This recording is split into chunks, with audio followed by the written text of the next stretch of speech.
Hello everyone, welcome on our e-learning channel. As you know, we were learning about topic first, verb as basic.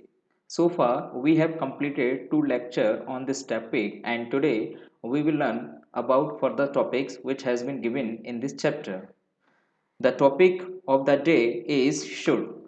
So guys, let's start about the chapter first. The next topic is should. Should का प्रयोग किस किस जगह use किया जाता है तो guys चलिए जानते हैं। सबसे पहले हम शुड की बात करते हैं। शुड शैल का ही पास्ट होता है। अगर हम इसके नॉर्मली मीनिंग की बात करते हैं तो चाहिए के रूप में शुड का प्रयोग किया जाता है। चाहिए के रूप में करते हैं, इसका मीनिंग पूरा नहीं है लेकिन हमें कुछ कंडीशन जाननी पड़ेंगी। तो किस किस कंडीशन में यूज होता है, चलिए इसके बारे में जानना शुरू करते हैं। The first point on this topic on this should is suggestion. Suggestion का मतलब होता है सुझाव। सुझाव के लिए हम should का प्रयोग करते हैं। जैसे you should buy this laptop. You should buy this laptop. आपको यह लैपटॉप खरीदना चाहिए। तो सजेशन के लिए क्या करते हैं guys, we use should. If we talk about the next point about should, advice mean सलाह। सलाह के लिए क्या करते हैं हम, सलाह के लिए शुड का प्रयोग करते हैं। जैसे यू शुड नॉट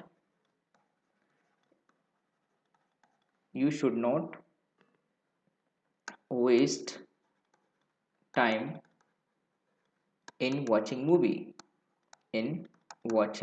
मूवी। आपको मूवी देखने में समय खराब नहीं करना चाहिए। तो सलाह के लिए हम शुड का प्रयोग करते हैं। The next topic is the next point about should is important है, एग्जाम में बहुत पूछा जाता है।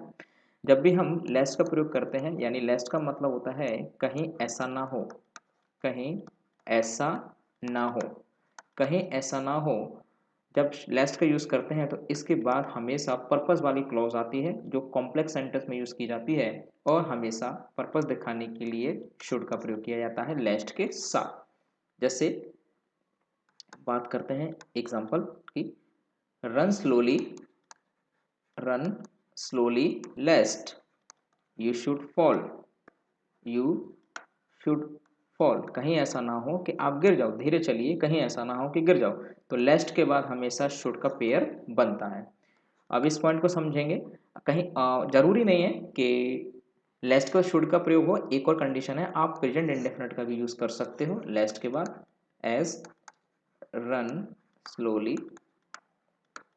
स्लोली लेस्ट यू फॉल, कहीं ऐसा ना हो गिर जाओ। आप जानते हैं प्रेजेंट इंडेफिनिट में फर्स्ट फॉर्म यूज होती है, अगर सिंगुलर सब्जेक्ट होता ऐसा यूज होता है पॉजिटिव सेंटेंस में। टेंस का टॉपिक आपका अगला है और बात करेंगे in the next chapter about tenses. Okay, now we are going to talk about ought. Ought is used in moral obligations and duty. Moral obligations की बात करते हैं तो इसका अर्थ होता है नैतिक कर्तव्य, नैतिक बाध्यता। नैतिक कर्तव्य के लिए we should use out.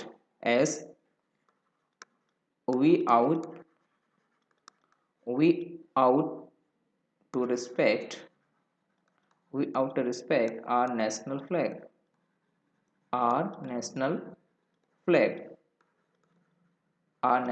flag so guys आपने देखा नैतिक कर्तव्य के लिए आउट का यूज करते हैं। Now we talk about must. Here must is used for the compulsion. Compulsion मतलब बाध्यता, आप के ऊपर किसी कार्य को करने की बाध्यता होती है, उसके लिए मस्ट का प्रयोग करते हैं। वैसे इसका हिंदी में अर्थ भी यही आता है चाहिए, लेकिन इन सब की वर्ड से पता नहीं चल पाता है प्रॉपर यूजेस, इसलिए हमें पॉइंट्स को जानना जरूरी होता है। तो कंपल्शन का मतलब होता है बाध्यता, जैसे कि you must not enter in this area. आप इस एरिया में प्रवेश नहीं हो सकते, ये आपकी बाध्यता है, ये आपके ऊपर कंपल्शन है, आप नहीं जा सकते। जब रिस्ट्रिक्टेड एरिया में आपको अनुमति नहीं होती, परमिशंस नहीं होती ड्यू टू सेंसिटिविटी, तो कंपल्शन के लिए हमने क्या किया, मस्ट का यूज किया। Now fix determination, fix determination का मतलब होता है पक्का इरादा। पक्के इरादे की बात करते हैं तो हमें मस्ट का यूज करना होता है, जैसे कि I must, I must become, I must become an IAS officer, an IAS officer. तो आपने देखा पक्के इरादे को रिप्रेजेंट करने के लिए हमें क्या करना पड़ता है, मस्ट का यूज करना पड़ता है। ड्यूटी की बात करते हैं यानी कर्तव्य, कर्तव्य दिखाने के लिए हमें मस्ट का प्रयोग करना पड़ता है। ओके गाइस, तो चलिए समझते हैं। जैसे कि यू, ऐसे देखिए, we must follow, we must follow Indian constitution.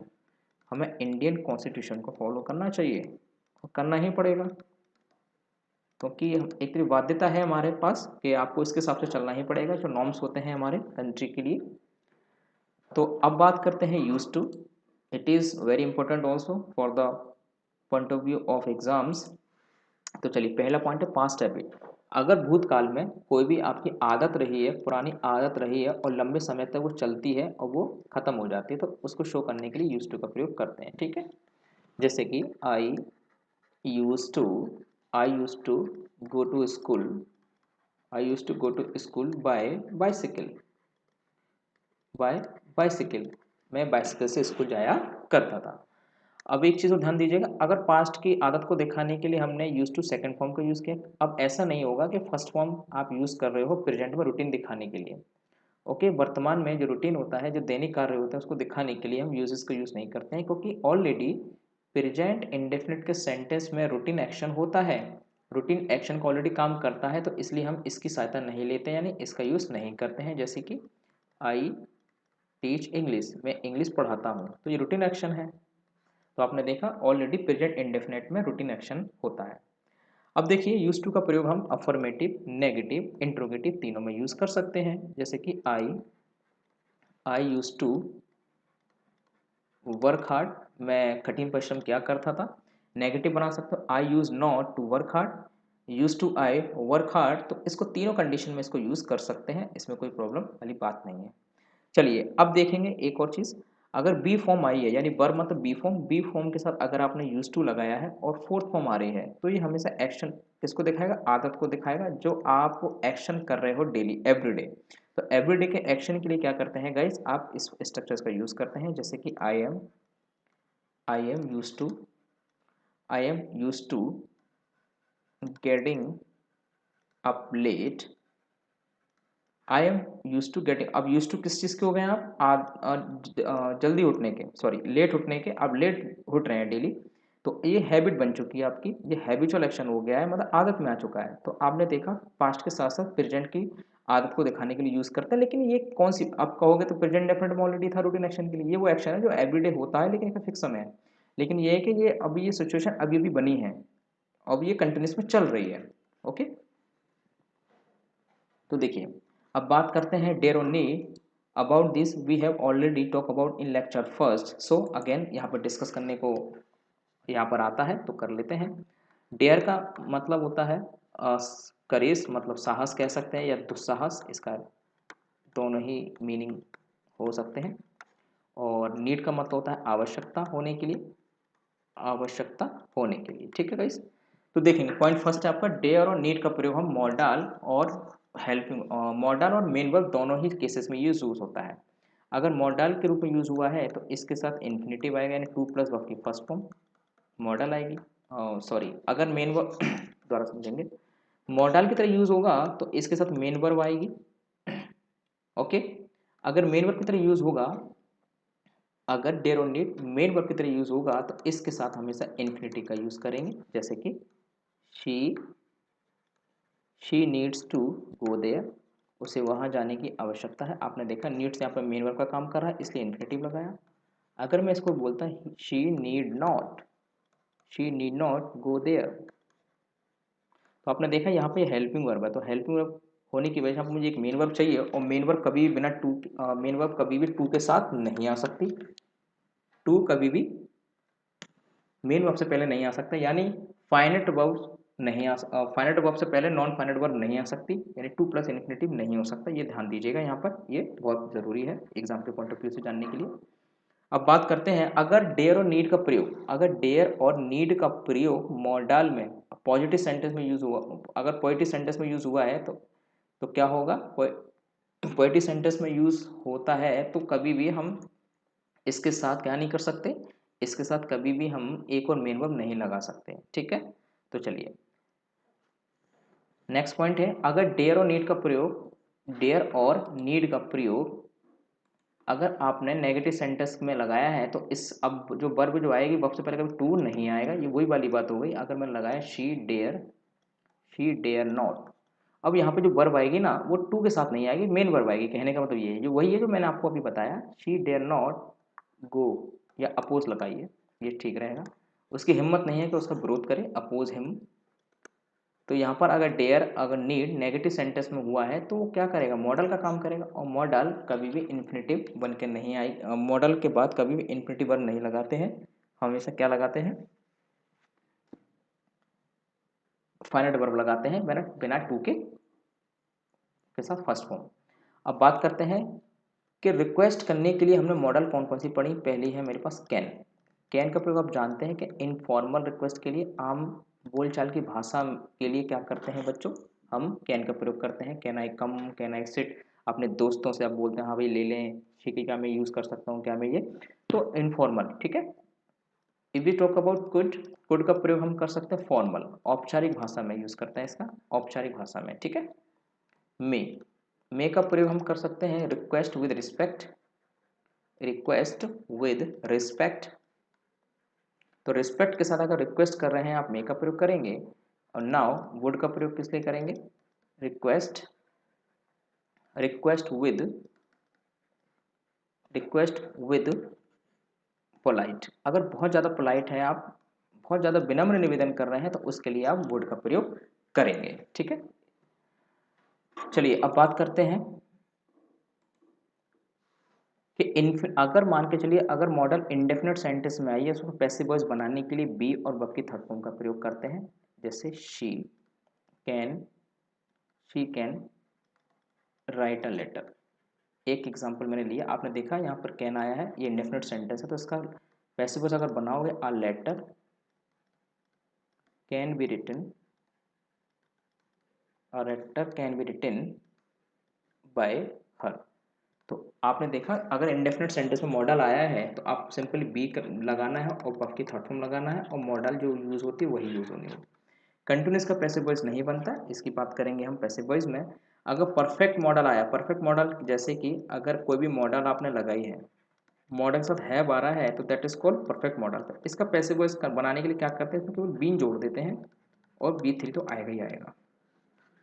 Example जैसे कि she could have taken food, तो अगर इसका पैसिव वॉइस बनाना है तो कैसे बनाएंगे, food could have been taken by her. तो आपने देखा कुड हैव के साथ हमने बीन लगाया और थर्ड फॉर्म लगाई, ये आपका पैसिव वॉइस बन गया। और परफेक्ट कंटिन्यूस का पैसिव वॉइस नहीं बनेगा, ये बात भी आपको पैसिव वॉइस में अच्छे से समझ में आएगी। अब देखेंगे, बात करते हैं यहाँ पे, अब यहाँ पर बात करते हैं, आपने देखा कुड के साथ हैव आया है, शुड के साथ हैव आया है, ये परफेक्ट मॉडल है, ठीक है। तो कुड हैव का प्रयोग तब करते हैं जब कोई काम हो जाना चाहिए था लेकिन कर सकता था, लेकिन किसी व्यक्ति ने किया नहीं, मैं हो सकता हूँ या सामने वाला कोई first person, second person, third person कोई भी हो सकता है, उस काम को किया जा सकता था लेकिन हुआ नहीं। जैसे कि I could have reached there, मैं वहाँ पर पहुँच सकता था लेकिन किसी कारणवश नहीं पहुँच सका, तो काम हो सकता था लेकिन हुआ नहीं, उस चीज़ के लिए कुड हैव का प्रयोग करते हैं। उसी तरीके शुड हैव, अगर मैं बोलता I should have helped him, मुझे उसकी मदद करनी चाहिए थी लेकिन की नहीं, मतलब किसी काम को किया जाना चाहिए था, नैतिकता रूप में मोरल ड्यूटी के तौर पर वो करना चाहिए था लेकिन किन कारणवश हुआ नहीं, जो भी आपके पास रिसोर्सेस नहीं रहे हैं वट एवर दैट वॉज, तो उसके लिए क्या करते हैं हम शुड हैव का यूज़ करते हैं और हमेशा वर्ब की थर्ड फॉर्म इसमें लगाई जाएगी, ठीक है गाइस।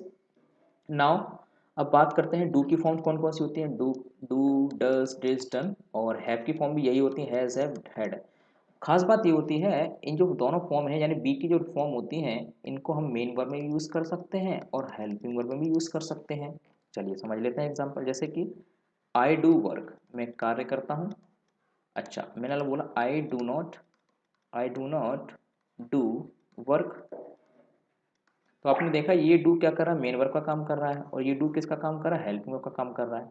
तो यानी जितनी भी ये हैं आप देख रहे हैं, डू की फॉर्म्स और हैव की फॉर्म्स, ये दोनों ही हेल्पिंग और मेन वर्ब की तरह काम कर सकते हैं। ये ध्यान दीजिएगा, ठीक है। सेम थिंग है बी के साथ। अब इसके साथ एक एग्जांपल मैं आपको दे देता हूँ, समझ में आ जाएगा। जैसे she is she is teaching she is teaching English, वह इंग्लिश पढ़ा रही है। She is teaching English. Okay guys. तो आपने देखा इस यहाँ पर किसका काम करा, हेल्पिंग वर्ब का, क्योंकि मेन वर्ब आया। अगर मैं बोला शी इज माई सिस्टर, वह मेरी बहन है। अब यहाँ पर क्या है, यहाँ पर मेन वर्ब है, क्यों, क्योंकि यहाँ पर बी के रूप में आया। बी मतलब होना, होने के लिए यूज हुआ है, तो इसलिए ये मेन वर्ब हो गया। तो गाइस आपने देखा, अब सेकंड पार्ट स्टार्ट हो जाता है, यानी मेन वर्ब वाला पार्ट हो जाता है। ध्यान थोड़ा रिकॉल कीजिए, मैंने आपको स्टार्टिंग में बताया था कि वर्ब्स के दो पार्ट्स होते हैं। वर्ब्स के दो पार्ट्स होते हैं, एक मेन वर्ब होता है और एक आपकी हेल्पिंग वर्ब होती है। हेल्पिंग दो पार्ट में बांटा था आपने, प्राइमरी ऑक्सिलरी वर्ब और मॉडल्स। तो आपने देखा मॉडल्स और प्राइमरी ऑक्सिलरी वर्ब के बारे में बात हो चुकी है। अब अगला पार्ट स्टार्ट होगा आपका main verb. So the next part will be started in the next videos. So if I say more than 75% has been completed in 3 videos. अब ज़्यादा नहीं रह गया, थोड़ा सा बचा है, अब ये खत्म हो जाएगा next first and second videos में, खत्म हो जाना चाहिए, होप सो। तो गाइस आज के लिए इतना ही, थैंक यू।